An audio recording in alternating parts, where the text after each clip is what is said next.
Good morning बच्चों।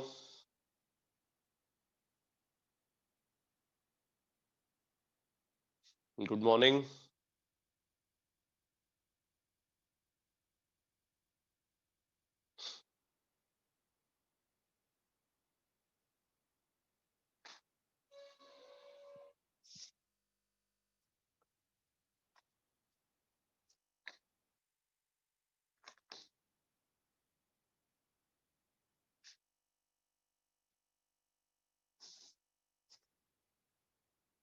तो last class में एल्कोहल की केमिकल प्रॉपर्टी में मैंने उन रिएक्शंस को डिस्कस किया था जहां पे ऑक्सीजन हाइड्रोजन बॉन्ड की ब्रेकिंग होती है इन एल्कोहल। और अब मैं डिस्कस करने जा रहा हूं उन रिएक्शंस को जहां पे कार्बन ऑक्सीजन बॉन्ड की ब्रेकिंग होती है। और उसके बाद फिर हम लोग देखेंगे ऐसी रिएक्शंस को जिसमें पूरा का पूरा एल्कोहल मॉलिक्यूल इन्वॉल्व होता है। तो यहाँ पे आप नोट करो, reactions involving cleavage of carbon oxygen bond. Reactions involving cleavage of carbon oxygen bond of alcohol. Reactions involving cleavage of carbon oxygen bond of alcohol.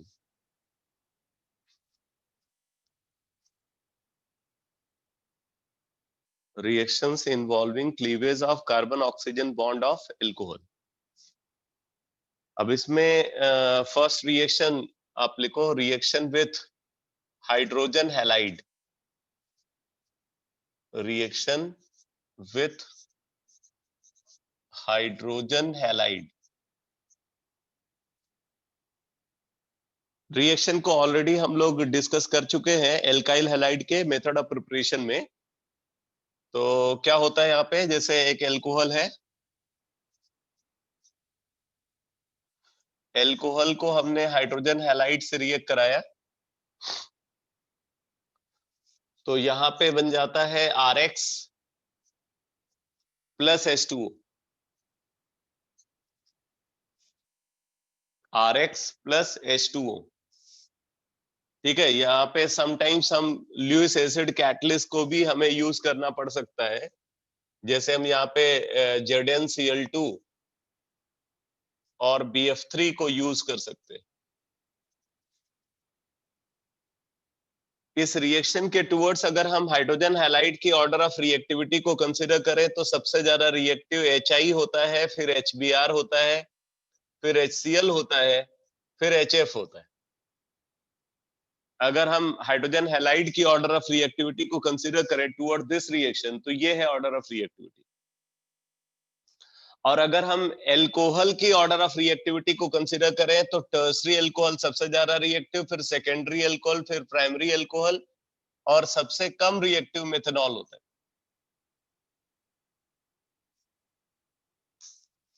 ठीक है, रिएक्शन विथ हाइड्रोजन हैलाइड को अगर कंसीडर करें तो ये reaction है।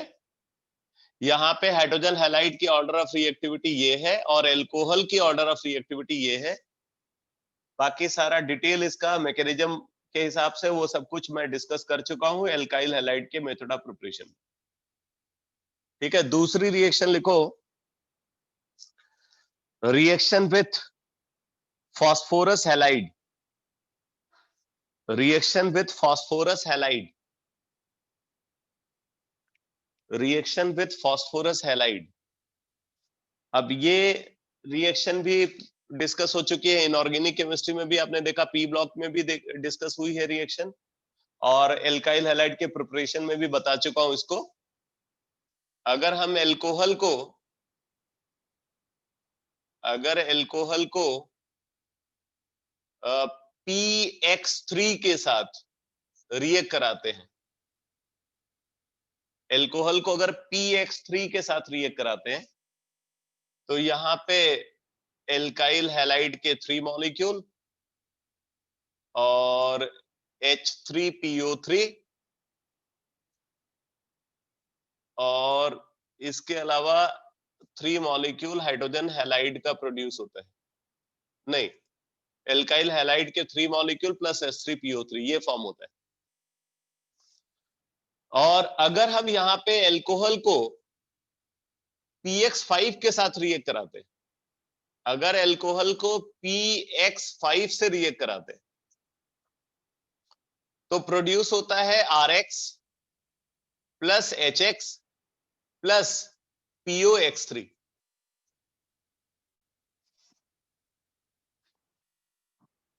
ये reaction होती है। यहां पे अगर हम X को कंसीडर करें तो यहां पे X क्लोरीन, ब्रोमीन, आयोडीन कुछ भी हो सकता है। ठीक है, X क्लोरीन, ब्रोमीन, आयोडीन कुछ भी हो सकता है। और यहां पे अगर हम X को कंसीडर करते तो X स्पेशली क्लोरीन हो सकता है।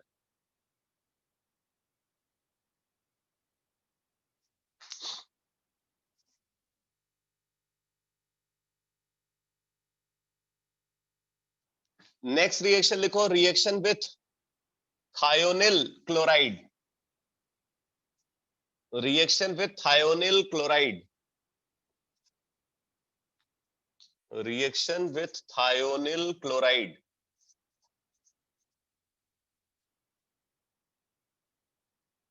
Reaction with thionyl chloride. तो इसको डार्जेंस मेथड भी बोलते हैं। डार्जेंस मेथड। ये भी एल्काइल हैलाइड के प्रिपरेशन में रिएक्शन डिस्कस हुई है। यहाँ पे अल्कोहल को SOCl2 के साथ ट्रीट करते हैं तो RCl plus SO2 plus HCl का फॉर्मेशन होता है। SO2 और HCl ये बाई प्रोडक्ट्स हैं, दोनों गैसियस फॉर्म में प्रेजेंट होते हैं, तो ये आसानी से स्केप आउट हो जाते हैं। रिएक्शन SNI मैकेनिज्म को फॉलो करती है, रिटेंशन प्रोडक्ट का फॉर्मेशन होता है। SNI मैकेनिज्म को ये फॉलो करती है और रिटेंशन प्रोडक्ट प्रोड्यूस होता है। बट अगर हम यहाँ पे एल्कोहल और SOCl2 को पिरिडीन की प्रेजेंस में अगर रिएक्ट कराते हैं तो रिएक्शन SN2 मैकेनिज्म को फॉलो करती है और तब इन्वर्टेड प्रोडक्ट प्रोड्यूस होता है। यहाँ पे पिरिडीन को हमने यूज किया है सॉल्ट फॉर्मेशन के लिए, जिससे कि HCl को आसानी से रिमूव किया जा सके। तो पिरिडीनियम क्लोराइड बन जाएगा, HCl पिरिडीन के साथ कंबाइन करके पिरिडीनियम क्लोराइड बना लेगा। तो ये हो गए reaction with thionyl chloride. Next reaction लिखो, reaction with mineral acids. Reaction with mineral acids.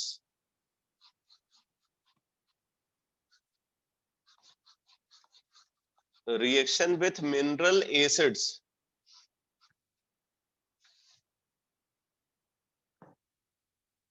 तो यहां पे लिख लो, alcohol reacts with mineral acids. Alcohol reacts with mineral acids like H2SO4, HNO3, HNO3, H3PO4, H3PO4, etc. Alcohol reacts with mineral acids like HNO3, H2SO4, H3PO4, etc. to give inorganic ester. To give inorganic ester. To give inorganic ester.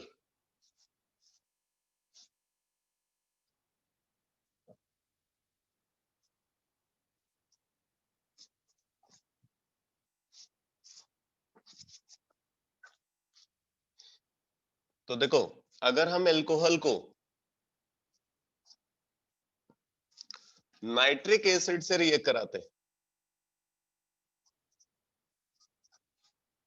ये cold HNO3 को हम यहाँ पे consider करेंगे। Hot HNO3 use करोगे फिर तो वो इसको ऑक्सीडाइज कराने लगेगा। तो कोल्ड HNO3 के साथ हमने इसको ट्रीट किया तो कुछ इस तरीके से रिएक्शन प्रोसीड करती है और यहाँ पे एल्काइल नाइट्रेट का फॉर्मेशन होगा। Alkyl nitrate.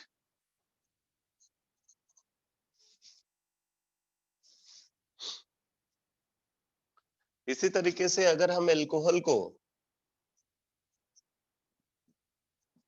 H2SO4 से रिएक्ट कराते हैं,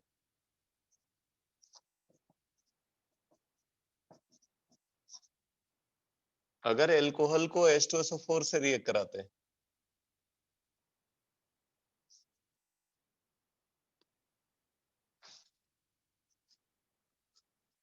ठीक है, तो यहाँ पे एल्काइल हाइड्रोजन सल्फेट का फॉर्मेशन होता है। Alkyl hydrogen sulphate.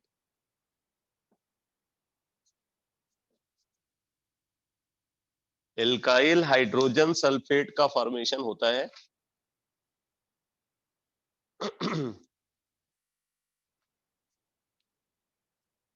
ऐसे ही अगर हम एल्कोहल को H3PO4 के साथ रिएक्ट करा रहे हैं, तो H3PO4 के साथ अगर हमने एल्कोहल को रिएक्ट कराया,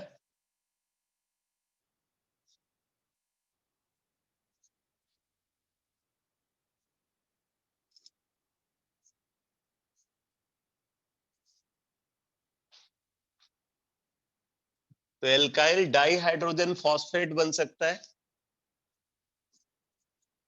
डाई एल्काइल मोनोहाइड्रोजन फॉस्फेट बन सकता है, एंड ट्राई एल्काइल फॉस्फेट बन सकता है। अलग अलग पॉसिबिलिटी है। इसमें भी आप देखो, यहाँ पे डाई एल्काइल सल्फेट भी बन सकता है। वो डिपेंड करेगा कि आपने एल्कोहल को एक्सेस में लिया है या नहीं। तो अगर आप एल्कोहल को एक्सेस में लोगे तो इस केस में डाई एल्काइल सल्फेट बन सकता है और यहाँ पे ट्राई एल्काइल फॉस्फेट बन सकता है। तो ये है रिएक्शन विथ मिनरल एसिड। ठीक है, नेक्स्ट रिएक्शन लिखो। Next reaction,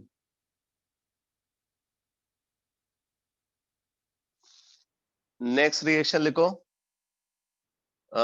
reaction with ammonia. Reaction with ammonia. Reaction with ammonia.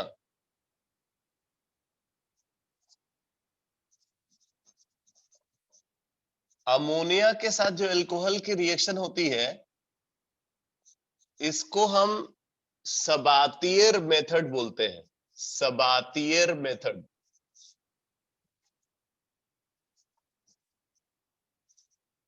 सबातियर method, SABATIER। Sabatier method.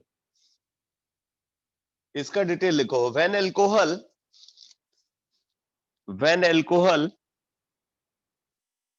is treated with ammonia in presence of anhydrous alumina. When alcohol is treated with ammonia in presence of anhydrous alumina,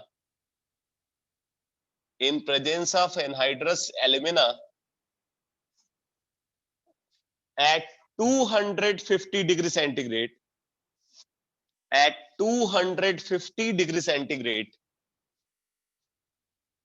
at 250 degree centigrade, then mixture of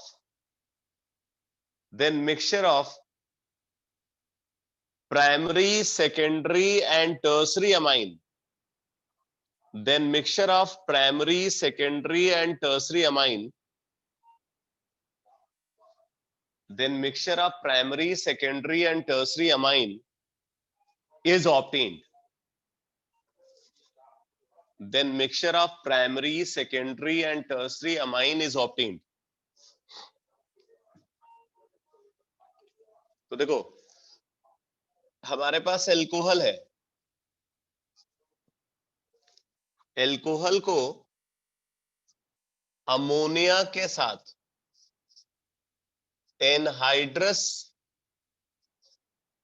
alumina की presence में 250 degree centigrade पे treat करते हैं।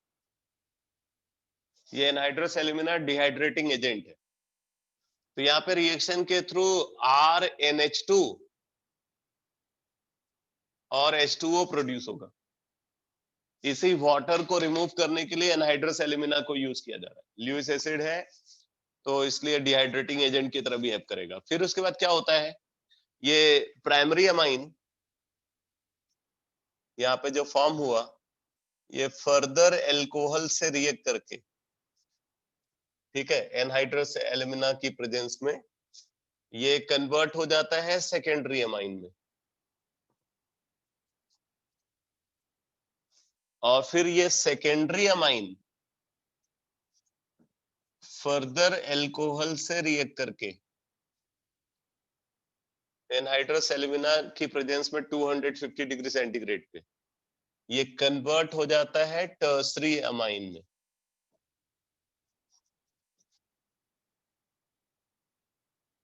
इस तरीके से यहाँ पे प्राइमरी, सेकेंडरी और टर्सरी अमाइन का मिक्सचर प्रोड्यूस होता है। ठीक है, जैसे एल्काइल हैलाइड की केमिकल प्रॉपर्टी में मैंने बताया था हॉफमैन्स अमोनोलिसिस, वैसे ही ये रिएक्शन है एल्कोहल की केमिकल प्रॉपर्टी में डिस्कस हो रही है, सबातियर मेथड। यहाँ पे प्राइमरी अमाइन, सेकेंडरी अमाइन और टर्सरी अमाइन का मिक्सचर प्रोड्यूस हो रहा है। उसमें primary amine, secondary amine, tertiary amine और क्वाटरनरी अमोनियम सॉल्ट का मिक्सचर प्रोड्यूस होता है। यहाँ पे क्वाटरनरी अमोनियम सॉल्ट नहीं बनता। तो प्राइमरी, सेकेंडरी और टर्सरी अमाइन का मिक्सचर प्रोड्यूस होगा। ठीक है, और ये रिएक्शन बेस्ट प्रोसीड करती है SN1 मैकेनिज्म के थ्रू। ठीक है, ये रिएक्शन बेस्ट प्रोसीड करती है थ्रू SN1 मैकेनिज्म। इस बात को नोट कर लेना, reaction best proceed through SN1 mechanism.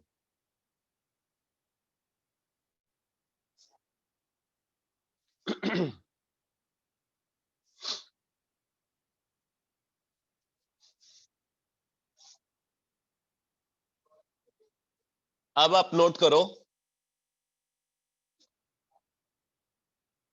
reactions involving alcohol molecule as a whole, reactions involving alcohol molecule as a whole, reactions involving alcohol molecule as a whole,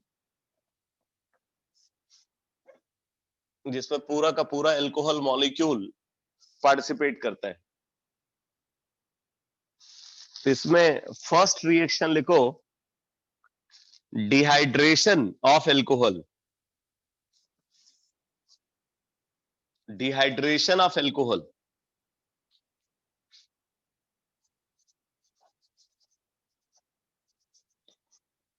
इसका पूरा detail alkene में हम लोग देख चुके हैं।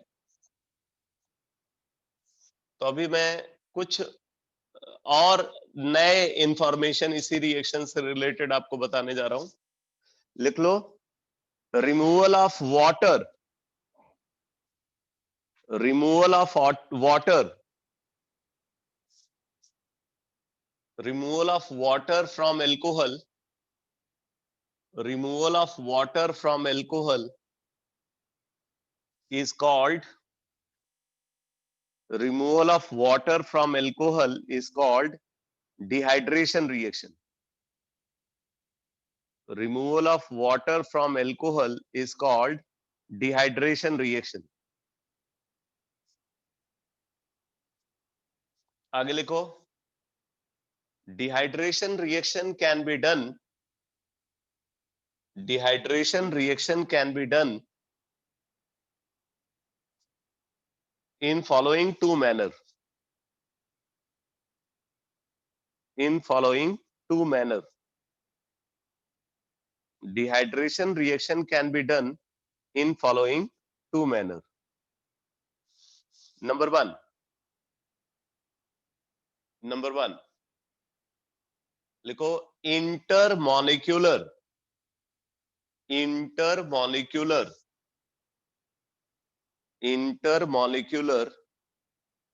removal of water, intermolecular removal of water,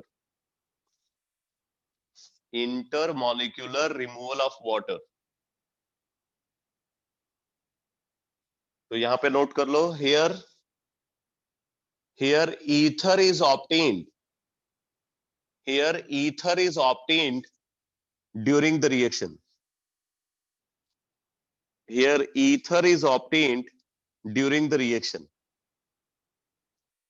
here ether is obtained during the reaction। अब जरा देखो कैसे होता है ईथर फॉर्मेशन।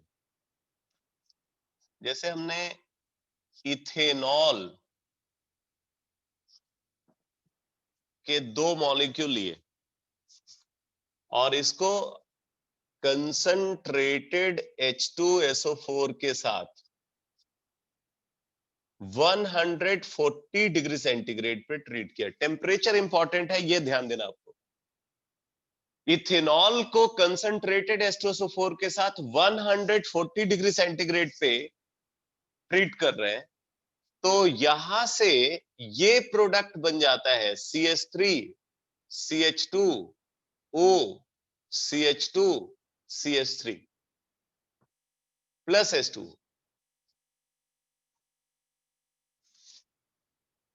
ठीक है, तो ये प्रोडक्ट का फॉर्मेशन होगा। अब इसमें क्या है कि पहले अगर आप इसको देखोगे रिएक्शन कुछ इस तरीके से प्रोसीड करती है। इथेनॉल है,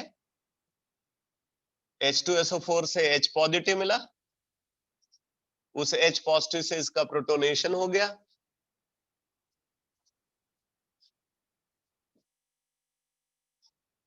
प्रोटोनेटेड एल्कोहल में कन्वर्ट हो गया। इसके बाद दूसरा इथेनॉल मॉलिक्यूल, जो दूसरा इथेनॉल मॉलिक्यूल है, वो इस पे एज अ न्यूक्लियोफाइल अटैक करता है और वाटर रिमूव हो जाता है। ये SN2 अटैक होगा यहाँ पे, तो उसके थ्रू ईथर का फॉर्मेशन हो जाता है C2H5O C2H5 प्लस H2O।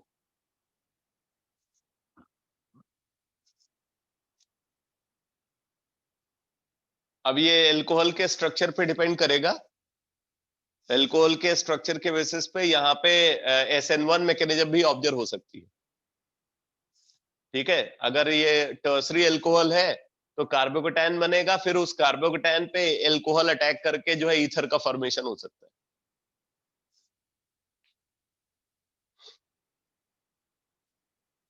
तो एक तो ये है कंसंट्रेटेड H2SO4 को अगर हमने यहाँ पे यूज किया। दूसरा है अगर हम यहाँ पे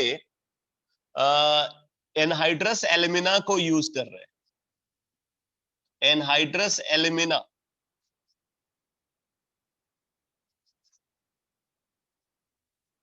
अगर एनहाइड्रस एल्यूमिना के साथ इसको ट्रीट कर रहे हैं तो 250 डिग्री सेंटीग्रेड पे रिएक्शन होती है, और 250 डिग्री सेंटीग्रेड पे यहां पे बन जाएगा di ethyl ether. Di ethyl ether का फॉर्मेशन होता है C2H5O C2H5 और वाटर रिमूव होता है। अब आप देखो यहाँ पे हमने जो डिहाइड्रेटिंग एजेंट यूज किया है वो एक प्रोटोनिक एसिड कैटलिस्ट है, और यहाँ पे जो डिहाइड्रेटिंग एजेंट हमने कंसीडर किया वो ल्यूइस एसिड कैटलिस्ट है। तो ल्यूइस एसिड कैटलिस्ट के साथ रिएक्शन रिलेटिवली हायर टेम्परेचर पे, और प्रोटोनिक एसिड कैटलिस्ट के साथ रिएक्शन रिलेटिवली लोअर टेम्परेचर पे प्रोसीड करती है। तो ये जो रिएक्शन मैंने यहाँ पे बताया हुआ आपको, ये इंटरमॉलिक्यूलर डिहाइड्रेशन है, जिसमें 2 मॉलिक्यूल से वाटर रिमूव हो रहा है। ये इंटरमॉलिक्यूलर डिहाइड्रेशन है।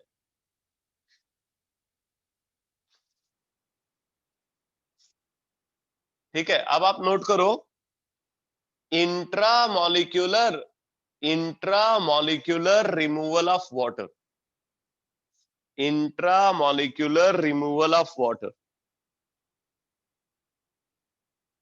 Intramolecular removal of water. इसमें आप नोट करो, देखो here alkene is obtained, here alkene is obtained during the reaction, here alkene is obtained during the reaction, here alkene is obtained during the reaction। तो देखो अगर हमारे पास ethanol है,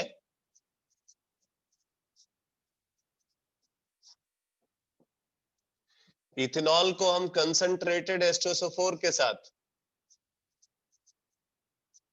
170 degree centigrade पे ट्रीट करते हैं, 170 डिग्री सेंटीग्रेड पे concentrated H2SO4 के साथ इथेनॉल को ट्रीट कर रहे हैं, तो यहाँ पे इथीन बन जाता है प्लस H2O। अब ये रिएक्शन E1 मैकेनिज्म को फॉलो करती है, रिएक्शन फॉलो E1 मैकेनिज्म।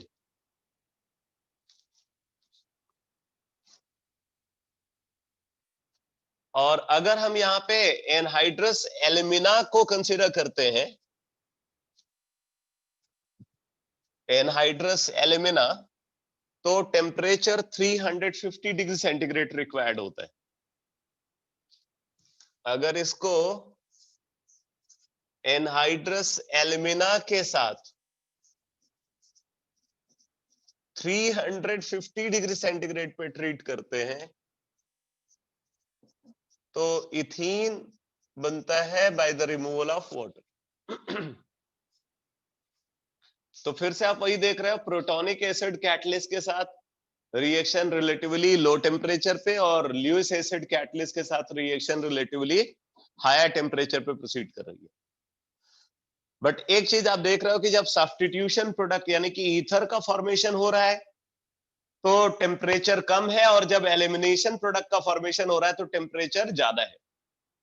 वहां पे सब्स्टिट्यूशन कराने के लिए प्रोटोनिक एसिड के साथ हमने टेम्परेचर 140 डिग्री सेंटीग्रेड कंसीडर किया, जबकि एलिमिनेशन के लिए 170 डिग्री सेंटीग्रेड टेम्परेचर यूज किया, और ल्यूइस एसिड कैटलिस्ट के साथ हमने टेम्परेचर 240 डिग्री सेंटीग्रेड कंसीडर किया, जबकि एलिमिनेशन के लिए 350 डिग्री सेंटीग्रेड टेम्परेचर को यूज करते हैं।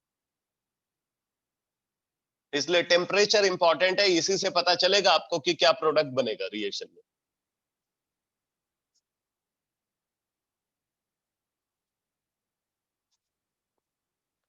अब देखो इसमें कुछ प्रोडक्ट और फॉर्म हो सकते हैं। यहाँ पे कुछ और प्रोडक्ट का फॉर्मेशन भी हो सकता है, जैसे अगर हम इथेनॉल को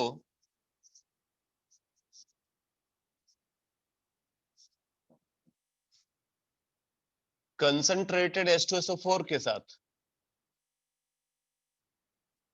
0 डिग्री सेंटीग्रेड पे ट्रीट करते हैं,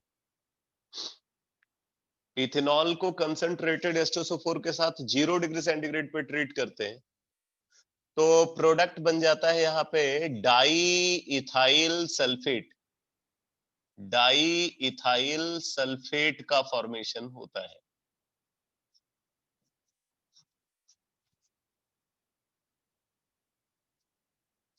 डाई इथाइल सल्फेट, यहाँ पे 2 मॉलिक्यूल इथेनॉल का यूज होगा। और अगर इथेनॉल को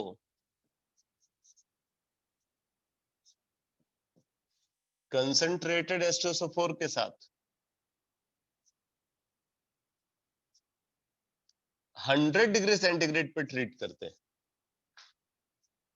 तो इथाइल हाइड्रोजन सल्फेट का फॉर्मेशन होता है, ethyl hydrogen sulphate.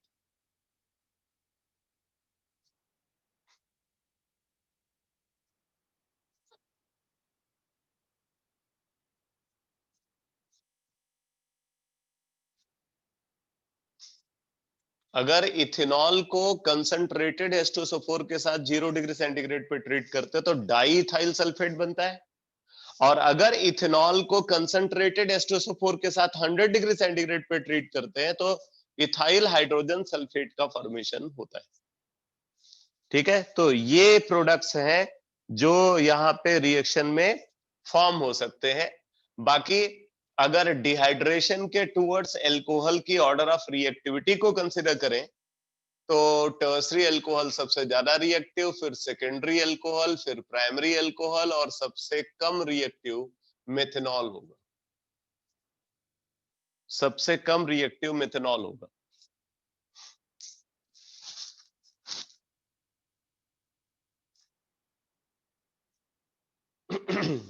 Next reaction लिखो। नेक्स्ट रिएक्शन लिखो, catalytic dehydrogenation. Catalytic dehydrogenation of alcohol. Catalytic dehydrogenation of alcohol.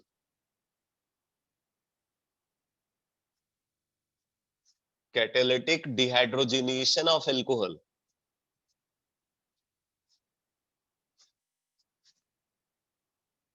तो इसमें नोट करो, when alcohol vapour, when alcohol vapour, when alcohol vapour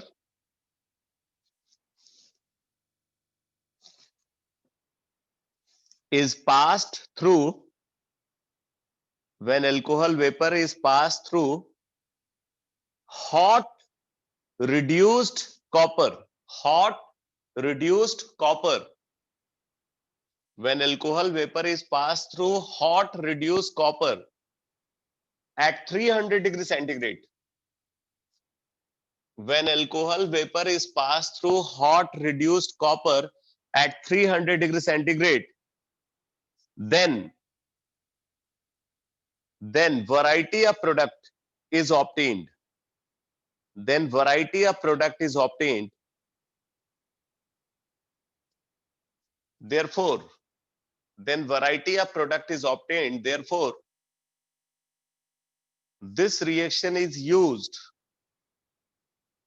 therefore this reaction is used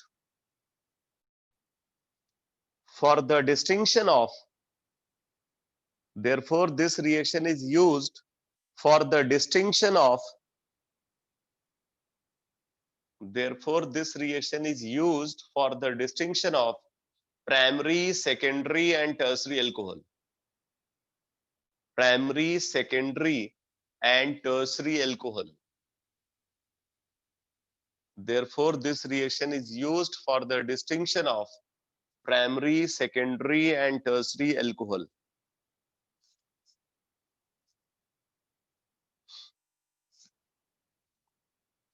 तो अब जैसे देखो, अगर हमारे पास इथेनॉल है, इथेनॉल को कॉपर के साथ 300 डिग्री सेंटीग्रेड पे ट्रीट कर रहे हैं, इथेनॉल को कॉपर के साथ 300 डिग्री सेंटीग्रेड पे ट्रीट करते तो ये डिहाइड्रेट हो जाता है, प्राइमरी अल्कोहल है ये, तो ये डिहाइड्रेट हो जाता है। मैं इथेनॉल की बजाय यहाँ पे RCH2OH लिखता हूं, हमें कोई प्राइमरी अल्कोहल चाहिए। तो प्राइमरी अल्कोहल को अगर हमने कंसीडर किया तो ये डिहाइड्रोजिनेट होता है और डिहाइड्रोजिनेट होकर के ये एल्डिहाइड बना लेता है। तो ये एल्डिहाइड का फॉर्मेशन करता है। तो प्राइमरी अल्कोहल रिएक्शन में एल्डिहाइड बनाता है। बाकी एल्डिहाइड के अपने एनालिटिकल टेस्ट है, उससे कंफर्म हो जाएगा कि प्रोडक्ट एल्डिहाइड बना है या नहीं। अगर हम सेकेंडरी अल्कोहल को कंसीडर करते हैं, सेकेंडरी अल्कोहल, तो सेकेंडरी अल्कोहल डिहाइड्रोजिनेट होता है और ये कीटोन बना लेता है।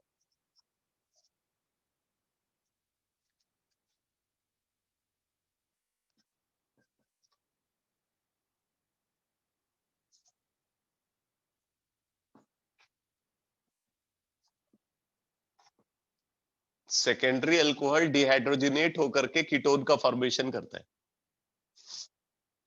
और अगर हम टर्सरी अल्कोहल को कंसीडर करते हैं, जैसे ये टर्सरी अल्कोहल है, टर्सरी ब्यूटाइल अल्कोहल,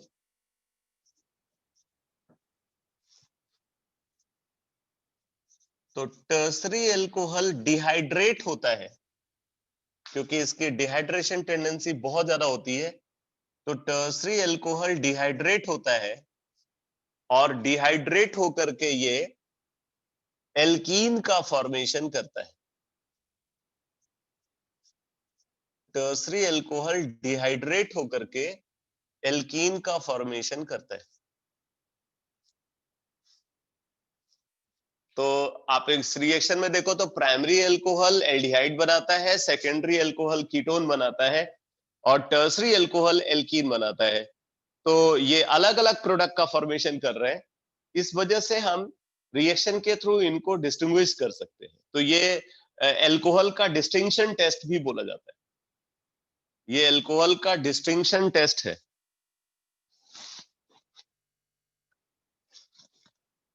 अब आप लिखो next reaction, oxidation of alcohol, oxidation of alcohol, oxidation of alcohol.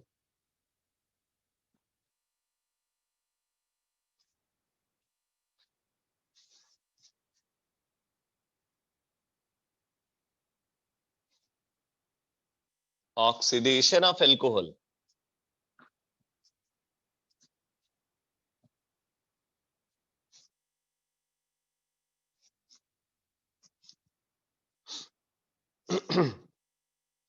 ये बहुत इंपॉर्टेंट डिस्कशन है। ऑक्सीडेशन ऑफ अल्कोहल बहुत ही इंपॉर्टेंट डिस्कशन है और इसमें वैरायटी ऑफ ऑक्सीडाइजिंग एजेंट्स हैं और ऑक्सीडाइजिंग एजेंट्स अलग अलग यूज करने पे प्रोडक्ट का नेचर बदल जाता है, इस वजह से ये डिस्कशन काफी इंपॉर्टेंट है। तो आप नोट कर लो, लिखो बाय माइल्ड और कंट्रोल्ड, बाय माइल्ड और controlled oxidation, by mild or controlled oxidation,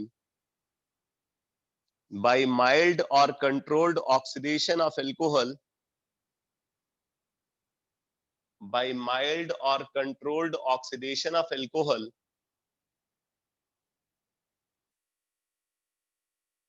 aldehyde or ketone is obtained, aldehyde or ketone is obtained,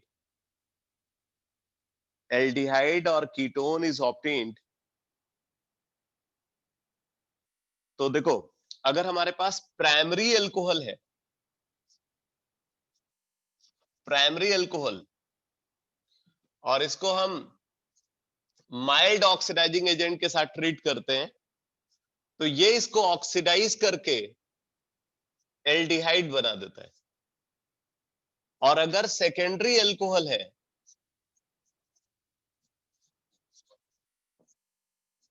तो सेकेंडरी अल्कोहल को ये ऑक्सीडाइज करके कीटोन बना देते हैं। ठीक है, ये प्राइमरी अल्कोहल को ऑक्सीडाइज करके एल्डिहाइड बना देते हैं, माइल्ड ऑक्सीडाइजिंग एजेंट, और सेकेंडरी अल्कोहल को ऑक्सीडाइज करके ये कीटोन का फॉर्मेशन करते हैं। यहां पे मैं यूज कर रहा हूं माइल्ड ऑक्सीडाइजिंग एजेंट को।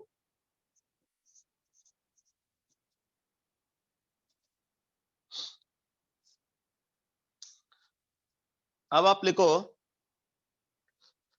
Various mild oxidizing agents are, various mild oxidizing agents are, various mild oxidizing agents are, number 1 cold acidified potassium dichromate,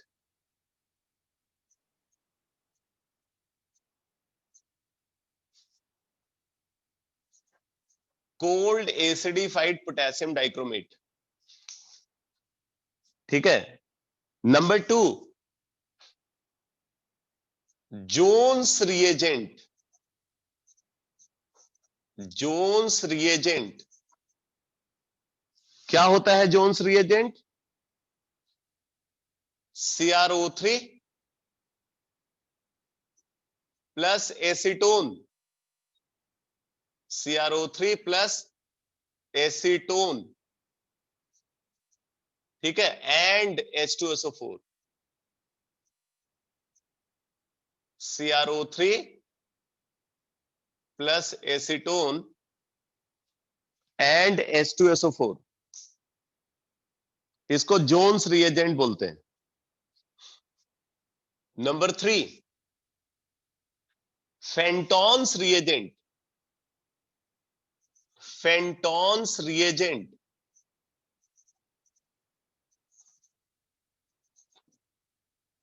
ये नेम भी सीधे पूछ लिए जाते हैं, which of the following is known as Fenton's reagent, ऐसे question भी पूछा जा सकता है।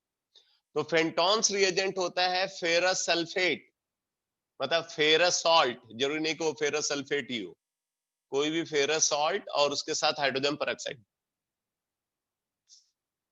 ये सब माइल्ड ऑक्सीडाइजिंग एजेंट है,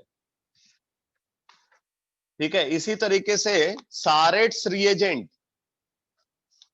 सारेट्स रिएजेंट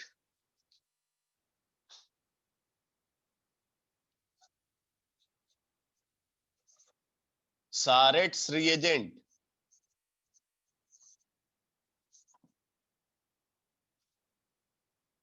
एंड कोलिन्स रिएजेंट,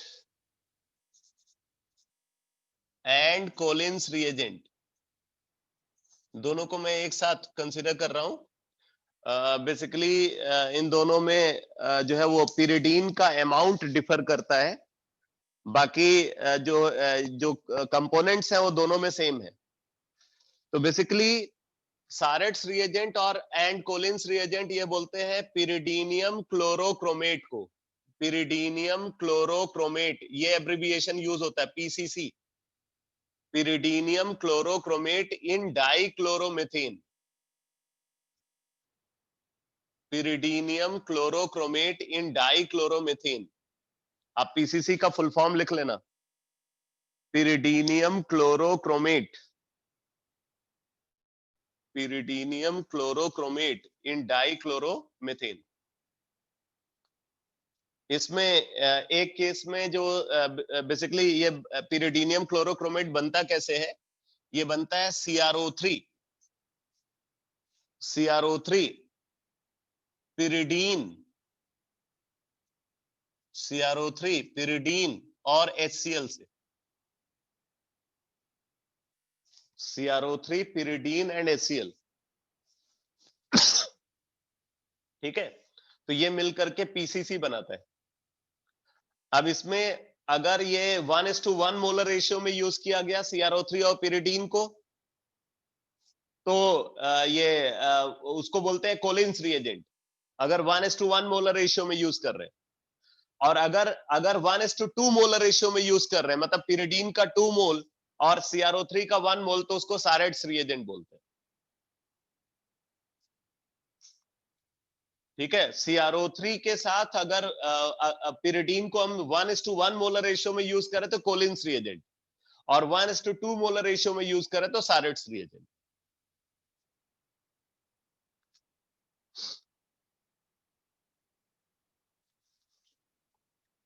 इसी तरीके से कुछ और ऑक्सीडाइजिंग एजेंट भी है। नंबर 5 लिखो, पिरिडीनियम डाइक्रोमेट, पिरिडीनियम डाइक्रोमेट, पिरिडीनियम डाइक्रोमेट, पीडीसी, ऐसे आप रिप्रेजेंट करोगे। ये हो गया पिरिडीनियम आयन, तो पिरिडीनियम आयन ट्वाइस, और साथ में डाइक्रोमेट आयन Cr2O7 2 नेगेटिव, तो ये है पिरिडीनियम डाइक्रोमेट। तो इसको भी as a oxidizing agent use किया जाता है। इसी तरीके से माइल्ड ऑक्सीडाइजिंग एजेंट के फॉर्म में DMSO को भी यूज करते हैं, डाई मिथाइल सल्फॉक्साइड, DMSO, और इसके साथ फॉस्जीन को यूज करते हैं, COCl2, DMSO along with phosgene in triethylamine. triethylamine, तो ये भी एक ऑक्सीडाइजिंग एजेंट है।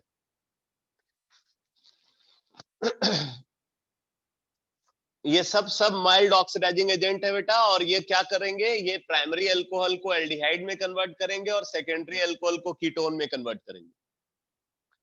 इसी तरीके से एक इंपॉर्टेंट ऑक्सीडाइजिंग एजेंट है MnO2। MnO2 जिसको पाइरोल्यूसाइट भी बोलते हैं, पाइरोल्यूसाइट भी बोलते हैं, आपने ओर की लिस्ट में देखा था। तो MnO2 को भी as a oxidizing agent use किया जाता है। ठीक है, MnO2 इसके साथ सॉल्वेंट यूज करते हैं, नॉन पोलर सॉल्वेंट और polar aprotic solvent. Carbon tetrachloride use कर सकते हैं या एसीटोन यूज कर सकते हैं। इसी तरीके से सिल्वर कार्बोनेट Ag2CO3, या आप इसको ऐसे बोल सकते हो, और Ag2O प्लस CO2,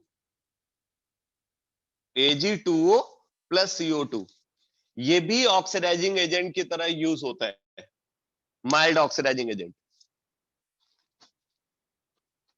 ठीक है, बाकी आप यहां पे इस कन्वर्जन को कराने के लिए आप यहां पे हैलोजन को भी यूज कर सकते हो, हैलोजन को भी यूज किया जा सकता है,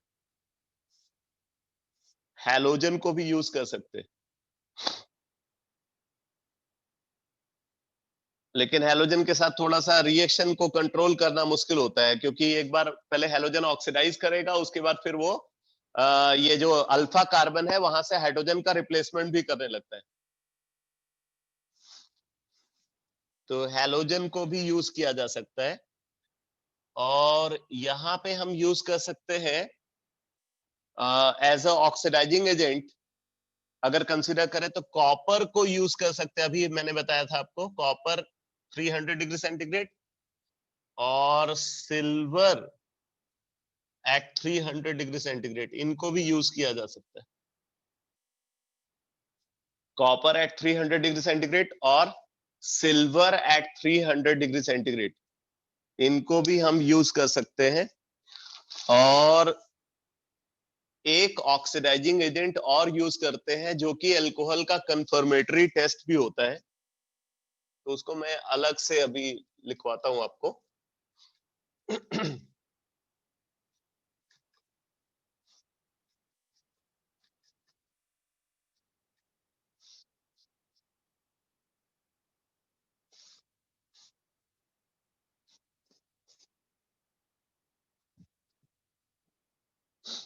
तो इसमें आपने देखा कि कई सारे ऐसे ऑक्सीडाइजिंग एजेंट हैं जो CrO3 पे बेस्ड हैं, CrO3 को यूज कर रहे हैं, या क्रोमिक एसिड को यूज कर रहे हैं, या डाइक्रोमेट को यूज कर रहे हैं। तो इस पे बेस्ड कई सारे ऑक्सीडाइजिंग एजेंट हैं। तो इसलिए अगर हम ये क्रोमिक एसिड को यहाँ पे यूज करते हैं एल्कोहल के ऑक्सीडेशन के लिए, तो रिएक्शन कैसे प्रोसीड करती है, मैं थोड़ा सा मैकेनिज्म भी इस रिएक्शन की बता रहा हूं। वैसे तो मैकेनिज्म ऑक्सीडेशन की आपको रेयरली ही देखने को मिलेगी, बट यहाँ पे थोड़ा आइडिया लग जाएगा आपको कि प्रोडक्ट फॉर्मेशन हो कैसे रहा है। ठीक है, तो आप यहाँ पे देखो, अगर हम इसको क्रोमिक एसिड के साथ रिएक्ट करा रहे हैं, क्रोमिक एसिड यानी कि CrO3 प्लस H2O, या क्रोमिक एसिड आप ऐसे भी बना सकते हो CrO3 प्लस H2SO4। ठीक है, CrO3 प्लस H2SO4 से भी क्रोमिक एसिड बन जाएगा, और CrO3 और H2O से भी क्रोमिक एसिड का फॉर्मेशन हो जाता है, H2CrO4।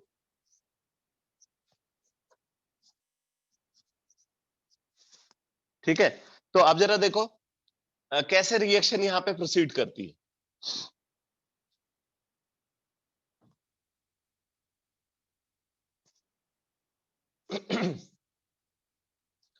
तो हमारे पास एल्कोहल है, एल्कोहल को जैसे अगर हमने प्राइमरी अल्कोहल कंसीडर किया है, प्राइमरी अल्कोहल है हमारे पास। अब इसको हम क्रोमिक एसिड से रिएक्ट करा रहे हैं।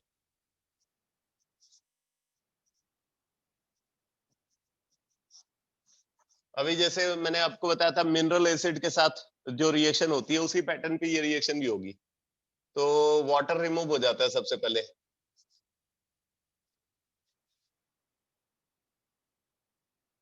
वाटर रिमूव हो जाता है और वाटर रिमूव हो करके यहाँ पे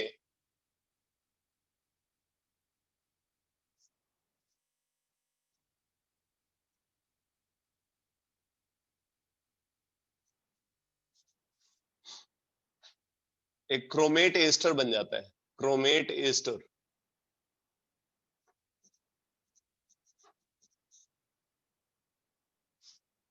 ठीक है, क्रोमेट एस्टर का फॉर्मेशन होता है। फिर उसके बाद ये जो क्रोमेट एस्टर हम कंसीडर करें, आप इसका स्ट्रक्चर ऐसे भी दिखा सकते हो।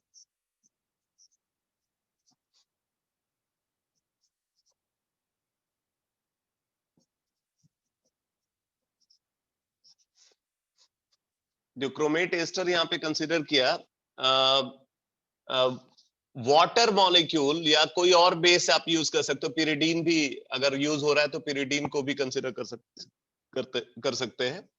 तो वाटर या पिरिडीन जो ल्यूइस बेस की तरह बिहेव करेगा और ये क्या करता है, ये इस हाइड्रोजन को रिमूव कर लेता है और ये सिग्मा बॉन्ड यहाँ पे पाई बॉन्ड बन करके ट्रांसफर हो जाता है और ये रिमूव हो जाता है। तो इस तरीके से यहाँ पे एल्डिहाइड का फॉर्मेशन होता है। मतलब प्राइमरी अल्कोहल है तो ऑक्सीडाइज होकर के एल्डिहाइड बन जाता है, H3O positive plus HCrO3 negative, HCrO3 negative. और बाद में ये दोनों मिल करके फॉर्म कर लेते हैं H2O plus H2CrO3, H2O plus H2CrO3, इसका फॉर्मेशन हो जाता है। अब आप देखो यहां पे बन गया एल्डिहाइड। हमने प्राइमरी अल्कोहल यूज किया था, प्राइमरी अल्कोहल एल्डिहाइड में कन्वर्ट हो गया। उसके बाद फिर क्या होता है, अगर वहां पे वाटर है तो एल्डिहाइड जो है वो वाटर के साथ एडक्ट बना लेता है, एडिशन प्रोडक्ट का फॉर्मेशन करता है।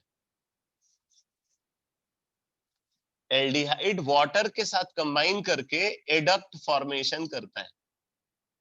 एडक्ट यहां पे जो बनेगा वो जेम डाइऑल है, ठीक है। तो इस एडक्ट का फॉर्मेशन एल्डिहाइड वाटर के साथ कंबाइन करके कर लेता है। और फिर ये जो कंपाउंड प्रोड्यूस हुआ, ये कंपाउंड अनरिएक्टेड क्रोमिक एसिड के साथ, अनरिएक्टेड क्रोमिक एसिड के साथ ये कंबाइन करके, ठीक है, ये gem diol unreacted chromic acid के साथ कंबाइन करके ऐसा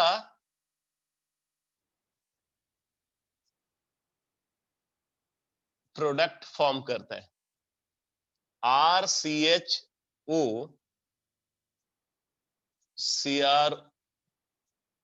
CrO3H OH, ये बन जाता है, ठीक है। ये एक और इनऑर्गेनिक एस्टर है। और फिर आप देखो ये कंपाउंड भी अनस्टेबल होता है। वाटर या पिरिडीन एज अ बेस इसको डिकम्पोज कर देता है। कैसे डिकम्पोज करता है, देखो ये यहां से इस हाइड्रोजन को रिमूव कर लेता है। ये वाला जो बॉन्ड पेयर आप देख रहे हो कार्बन और हाइड्रोजन के बीच में, ये बॉन्ड पेयर यहाँ पे पाई बॉन्ड बन करके ट्रांसफर हो जाता है और यहां से HCrO3 नेगेटिव रिमूव हो जाएगा। तो प्रोडक्ट बन जाता है carboxylic acid plus HCrO3 negative plus H3O positive. मैं आपको ये मैकेनिज्म क्यों बता रहा हूं, मैं आपको ये मैकेनिज्म इसलिए बता रहा हूं क्योंकि एल्कोहल को जब हम ऑक्सीडाइज करते हैं तो प्राइमरी एल्कोहल ऑक्सीडाइज होकर के एल्डिहाइड भी बनाता है और कार्बोक्सिलिक एसिड भी बनाता है। प्राइमरी अल्कोहल का जब ऑक्सीडेशन होता है तो उससे एल्डिहाइड भी बनता है और कार्बोक्सिलिक एसिड भी बनता है। ठीक है, सेकेंडरी अल्कोहल अगर ऑक्सीडाइज होता है तो सिर्फ कीटोन बनता है और टर्सरी अल्कोहल का ऑक्सीडेशन ही नहीं होता। तो अगर आपको पहले इस फैक्ट को समझना है तो इस फैक्ट को समझने के लिए आपको मैकेनिज्म समझना पड़ेगा। तो जैसे मैंने प्राइमरी अल्कोहल के साथ कार्बोक्सिलिक एसिड तक की मैकेनिज्म आपको बता दिया, प्राइमरी अल्कोहल के साथ कार्बोक्सिलिक एसिड तक रिएक्शन कैसे प्रोसीड कर सकती है उसकी पूरी मैकेनिज्म मैंने आपको बता दी। तो यहां पे सबसे पहले क्या हुआ, प्राइमरी अल्कोहल क्रोमिक एसिड के साथ, क्रोमिक एसिड कैसे बना, CrO3 प्लस H2SO4 या CrO3 प्लस H2O। तो क्रोमिक एसिड के साथ कंबाइन करके ये क्रोमेट एस्टर बनाता है। ये क्रोमेट एस्टर अनस्टेबल होता है, अनस्टेबल होता है तो ये डिकम्पोज हो जाता है।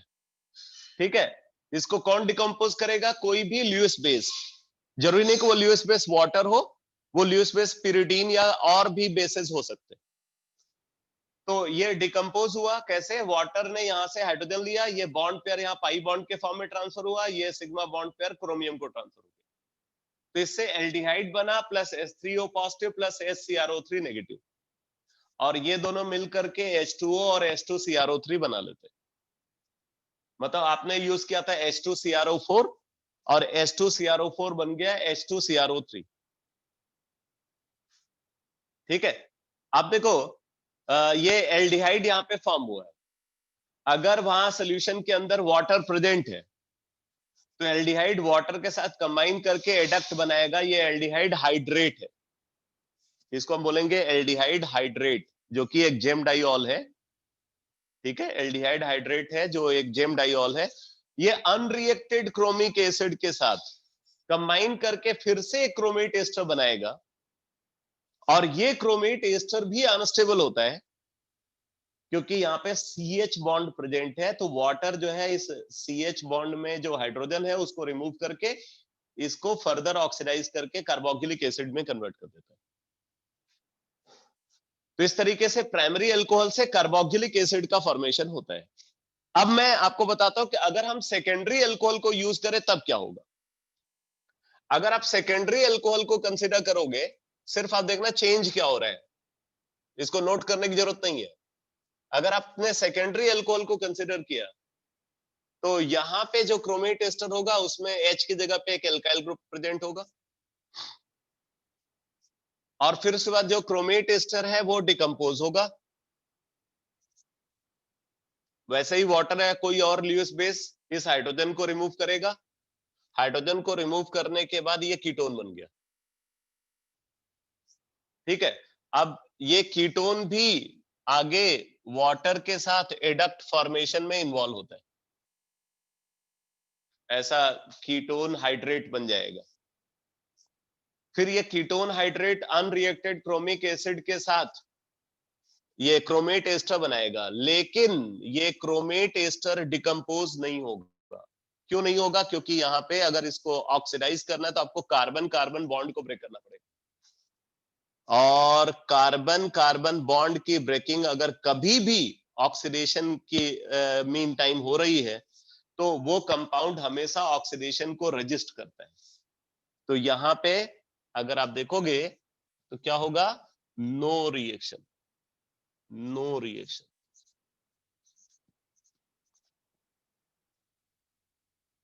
इसका मतलब है कि अगर आपने सेकेंडरी अल्कोहल को कंसीडर किया, वो कीटोन बनाएगा, कीटोन हाइड्रेट भी बनाएगा, हाइड्रेट से क्रोमेट एस्टर बनेगा, लेकिन वो क्रोमेट एस्टर डिकम्पोज नहीं होगा।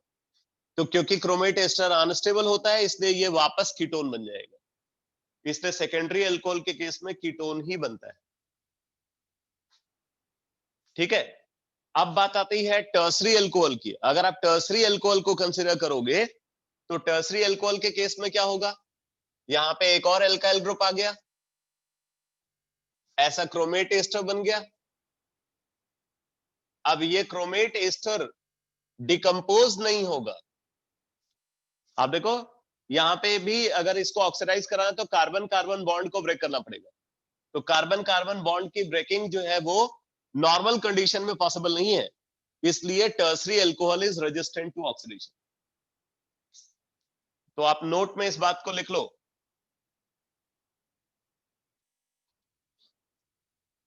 लिखो, लिखो, if during oxidation, if during oxidation, if during oxidation cleavage of carbon hydrogen bond, if during oxidation cleavage of carbon hydrogen bond takes place, if during oxidation cleavage of carbon hydrogen bond takes place, if during oxidation cleavage of carbon hydrogen bond takes place, then compound can be easily oxidized, then compound can be easily oxidized. However, however, however, if cleavage of carbon carbon bond takes place, however, if cleavage of carbon carbon bond takes place, however, if cleavage of carbon carbon bond takes place, then compound is resistant to oxidation, then compound is resistant to oxidation, then compound is resistant to oxidation, and it cannot be easily oxidized, and it cannot be easily oxidized.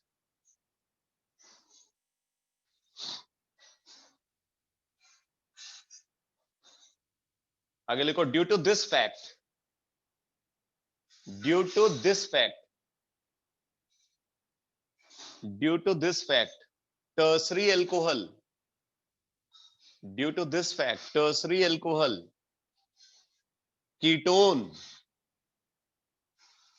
Due to this fact tertiary alcohol ketone, ketone and carboxylic acid, and carboxylic acid, due to this fact tertiary alcohol, ketone and carboxylic acid, except formic acid, except formic acid is resistant towards oxidation, is resistant towards oxidation. ठीक है, ये oxidation को हमेशा resist करते हैं, ketone, tertiary alcohol और carboxylic acid, formic acid को छोड़कर ये ऑक्सीडेशन को रजिस्ट करते हैं। बाकी जो कंपाउंड्स हैं, चाहे प्राइमरी अल्कोहल हो या सेकेंडरी अल्कोहल हो या एल्डिहाइड हो या फॉर्मिक एसिड हो, ये बहुत इजीली ऑक्सीडाइज होते हैं, क्योंकि जब ये ऑक्सीडाइज होते हैं तो वहां पे CH बॉन्ड की ब्रेकिंग होती है। तो ये पॉइंट क्लियर हुआ बेटा? कब कौन सा कंपाउंड ऑक्सीडेशन को लेकर के रेजिस्टेंस दिखाएगा और कब ऑक्सीडेशन आसानी से होगा, ये बात समझ में आई?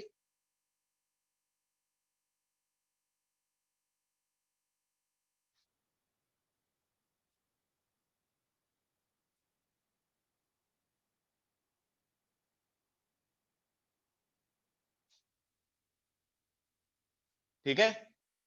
अच्छा, एक चीज आप और समझ सकते हो, जैसे आप देखो कि कैसे हम एल्डिहाइड का ऑक्सीडेशन, एल्डिहाइड ये प्राइमरी अल्कोहल का ऑक्सीडेशन कराते हुए हम एल्डिहाइड को प्रोड्यूस कर सकते हैं।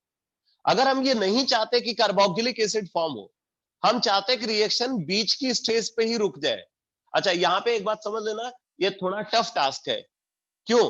क्योंकि जब हम एल्कोहल से एल्डिहाइड बनाते हैं, जरा इस बात को भी समझ लो, तब आपको समझ में आएगा कॉन्सेप्ट की इंपॉर्टेंस। जैसे हमारे पास प्राइमरी अल्कोहल है,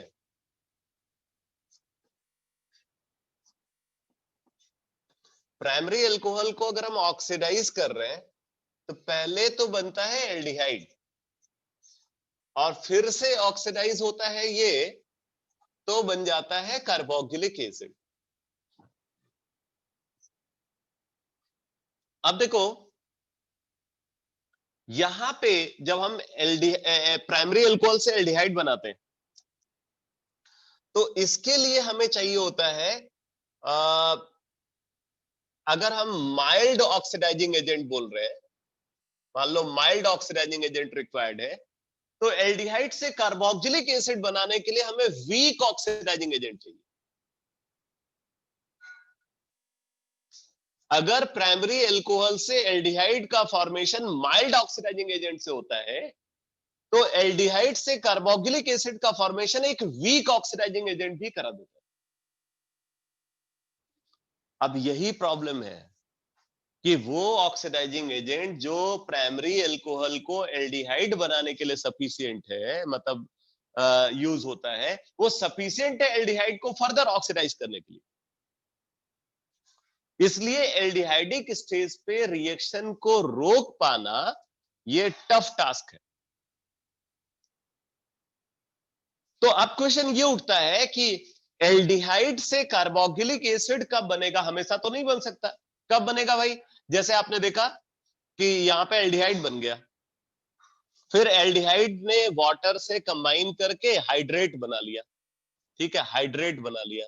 फिर वो हाइड्रेट क्या कर रहा है? क्रोमिक एसिड के साथ कंबाइन करके क्रोमेट एस्टर बनाता है, और फिर वो क्रोमेट एस्टर को वाटर या कोई और ल्यूस बेस डिकम्पोज करके कार्बोक्सिलिक एसिड में कन्वर्ट करता है। इस तरीके से रिएक्शन प्रोसीड कर रही है। अब क्या हो कि अगर सॉल्यूशन में वाटर ही ना हो? जरा ध्यान से समझो, मैं जो आपको बात बताने जा रहा हूं। अगर सॉल्यूशन में वाटर ही नहीं है, तो फिर तो ये हाइड्रेट बनेगा ही नहीं। अगर सॉल्यूशन में वाटर नहीं होगा, तो ये हाइड्रेट बनेगा नहीं। हाइड्रेट बनेगा नहीं, तो फिर ये क्रोमेट एस्टर फॉर्म नहीं होगा, फिर डिकम्पोजिशन का सवाल ही नहीं पैदा होता।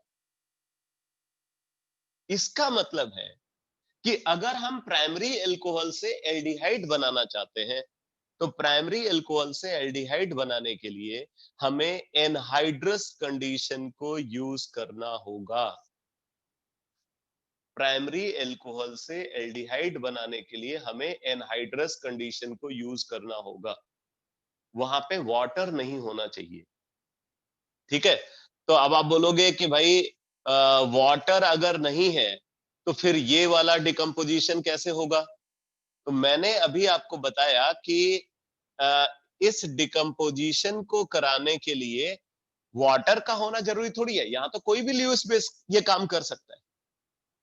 हम पिरिडीन को यूज करके ये काम कर सकते हैं।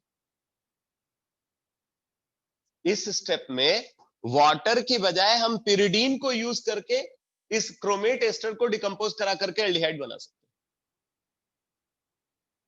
और ये भी समझ लो, क्रोमेट एस्टर अगर हमें बनाना है, इससे पहले जो क्रोमेट एस्टर बना है उसमें CrO3 और H2O को यूज करना जरूरी नहीं है H2CrO4 बनाने के लिए। H2CrO4 बनाने के लिए हम CrO3 के साथ H2SO4 भी यूज कर सकते हैं। अगर हमें क्रोमिक एसिड बनाना है, तो क्रोमिक एसिड बनाने के लिए हम CrO3 के साथ H2SO4 यूज कर सकते हैं।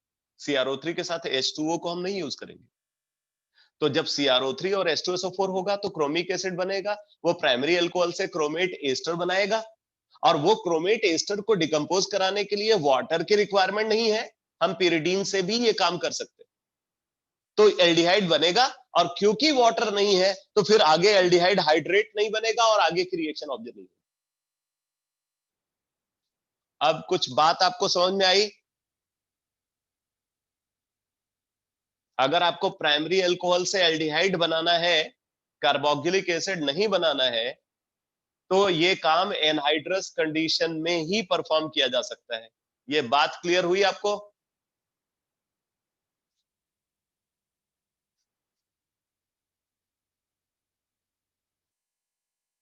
अरे बोलो भाई।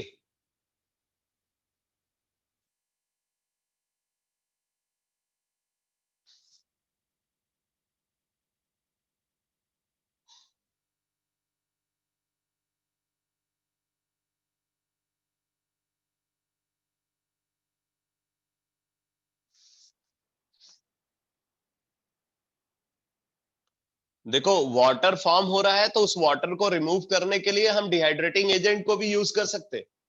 जैसे कंसंट्रेटेड H2SO4 है तो कंसंट्रेटेड H2SO4 उस वाटर को रिमूव कर लेगा। सॉल्यूशन में हमें एनहाइड्रस कंडीशन को इंश्योर करना होगा।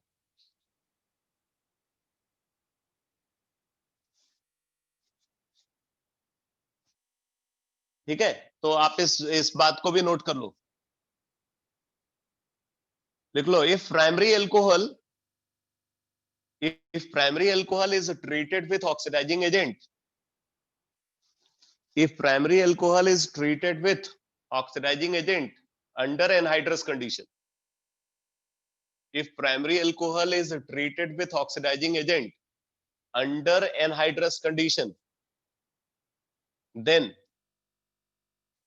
if primary alcohol is treated with oxidizing agent under anhydrous condition, then excellent yield of aldehyde is obtained. Then excellent yield of aldehyde is obtained. Then excellent yield of aldehyde is obtained.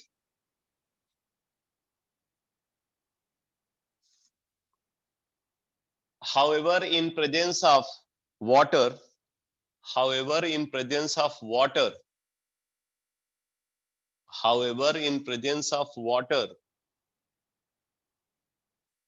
however, in presence of water, yield of aldehyde is poor. Yield of aldehyde is poor. अब जैसे ये question पूछा जाता है कि Jones reagent, ठीक है, Jones reagent है और सारेट्स रिएजेंट, जोन्स रिएजेंट और सारेट्स रिएजेंट, फॉर्मूला देख लेना। तो इनमें कौन एल्डिहाइड की बेटर यील्ड देगा? एल्डिहाइड की अच्छी यील्ड कहां होगी, जोन्स रिएजेंट के साथ या सारेट्स रिएजेंट के साथ?